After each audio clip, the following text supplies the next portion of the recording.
I know a lot of y'all out here have this issue. You have a puppy, he's a great boy. The one issue is that for some reason, he wants to pick up everything that's moving on the ground. With Leave It, there are a few important concepts that you have to remember. The first thing is that you need to have a word or a marker that communicates to your dog that you're doing what I'm asking you to do. So ours is yes. Yeah. Every time he sees yes, he's gonna think a reward is coming. So you need a word that's like that. A lot of people use clickers. I don't believe in clickers because it makes you have a hand that's just use a click a button. Why don't you just use your voice? All right, yes.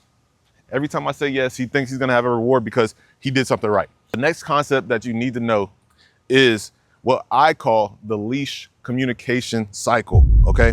We start with the 4 quadrants of operant conditioning. If you're not familiar with the 4 quadrants of operant conditioning, they are positive reinforcement, there is negative reinforcement. That is to take away something because a dog is doing something right.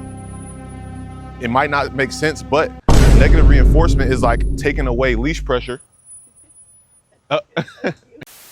So if you have a dog that doesn't like leash pressure, then when you take away the leash pressure, that is negative reinforcement. When you add the leash pressure, that is what we call positive punishment. That means to add something the dog doesn't like to decrease a behavior. And then the last thing is negative punishment, which is to remove something they like to decrease a behavior. But for the leash communication cycle, what we are working on is positive punishment that leads into negative reinforcement, that leads into positive reinforcement. That is how you communicate with your dog using a leash. That's how you teach them how to walk on a leash. That's how you teach them how to leave things, okay? So I'm gonna show you how we do it. Oh, he already ready for it. Leave it. He already ready for it. Good boy, good boy. All right, maybe we need to do something a little more realistic. He's already past the food part. Oh, here we go. Did he get it? He got the food, okay. He got the food. All right, let's try it one more time.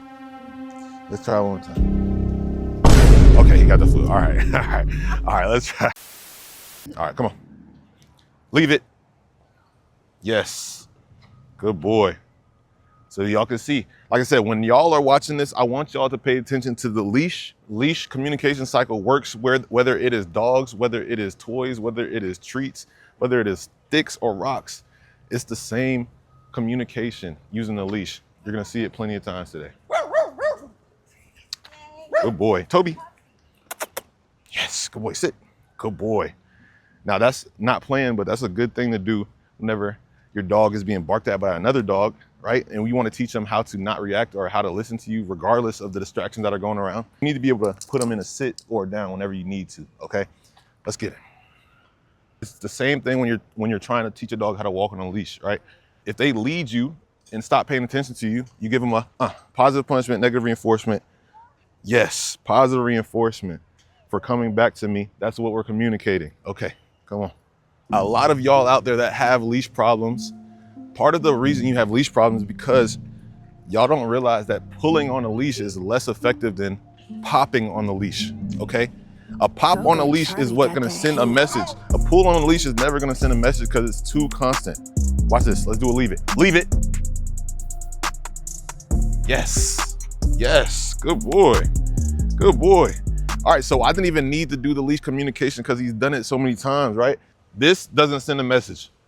I see people do this. This doesn't get your dog to walk good on a leash, right? This is constant pressure. This is no message. He's never gonna stop and look at me if I'm just doing this, but he will stop and look at me if I do this. Good boy. You don't even have to use much pressure, right? It's about the intention behind it and how quick the message is. I'm telling you, okay. So he likes to pick up things that move. So we're gonna carry a rock and test them out. Test them out. All right, I'm gonna show y'all. I'm about to drop the rock right now. Come on. Leave it. Yes. Good boy. I hope y'all are catching this leash communication cycle, man. It happens quick. All 3 of those things, the positive punishment, negative reinforcement, positive reinforcement, is going to happen within the span of like a second or 2. Key is to know what you're doing. I know what I'm doing, I'm professional. This is actually, I might be giving away too much game. I ain't gonna lie. Good boy.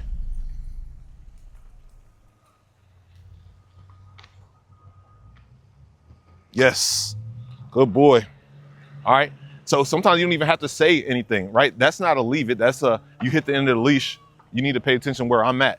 But the way we communicate that is the leash communication cycle. How else am I supposed to tell him that he hit the end of the leash and he needs to pay attention to me unless I'm communicating through the leash? Because he doesn't know the sentence. I can't talk to him in English, all right? You gotta talk to him through something that doesn't even need to be heard.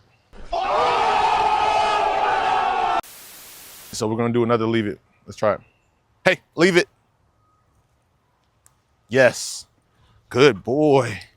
Good, leave it. Yes. Part of the key is that he knows what yes means. Okay. If we didn't have a word between us that meant you did what I asked you to do, a lot of this would fall on deaf ears. Hey, come on. How you doing?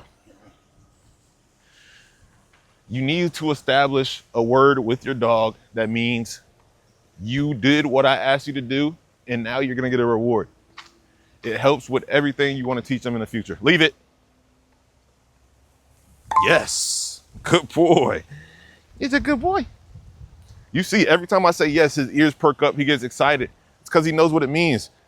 Now he knows that he did something right. Yep, hey, leave it. Yes, good boy. Good boy. Like I said, leave it can be anything. Naturally, as a puppy, he sees somebody in front of him, he wants to go see what they're talking about, go veer off a little bit. You can use leave it for that. Now, the only thing about that is hopefully the person that's walking past us doesn't feel offended from me calling them an it in a way, but it is what it is. Wait, here we go. He doesn't like rolling things. We've been working on this. Hey, come on. See how he feels about this baby crate.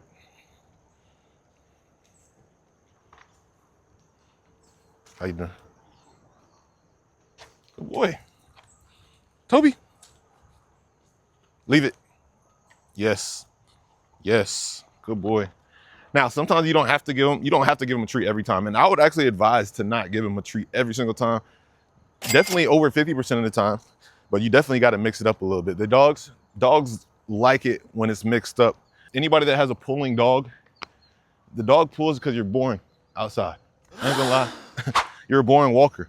If you just walk like this every single time y'all walk, or you're walking like this, and you take the same exact path every time, and don't forget you are around the dog inside all the time, right? So if you are around all the time inside, and then y'all go outside where there's smells and wind and animals and dirt, all this other stuff, why would you be interesting to your dog?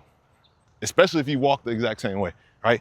So if you want to be interesting to your dog outside, then you need to be a little more interesting outside like this. Good boy. Okay. Good boy. Toby, sit. Yes, good boy. Look, I'm way more interesting now. Oh yeah, I'm interesting now. Good boy. Look at how much interesting I am. When the last time you see, he's not even looking. Right? When you get a little more interesting, they stop worrying about the outside world as much, and they worry about, okay, what is this interesting guy gonna do next? Oh, I crossed you up. Did I just cross you? I just crossed the camera woman up. That's crazy.